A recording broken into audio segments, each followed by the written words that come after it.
tuomarimme Anne Indegård on tehnyt päätöksen ja valinnut nämä 4, jotka sijoittuivat. Ensimmäisenä, tai siis 4. sijoittuu Priya numerolla 4,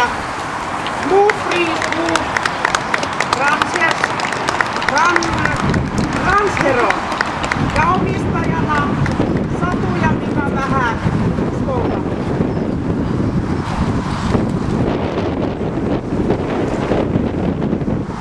Kolmanneksi sijoittuu Bumi numerolla 148, Karvakorvan Eversti, omistajana Kaija Laimonen ja Tapio Syrjälä Koiluodosta.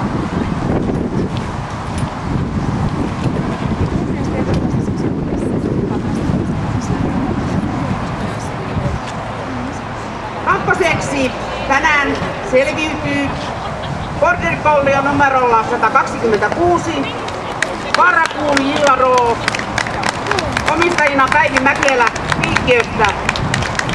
Ja voittaja Lyhytkarvainen Kollie numerolla 112. Onnittelut voittajille!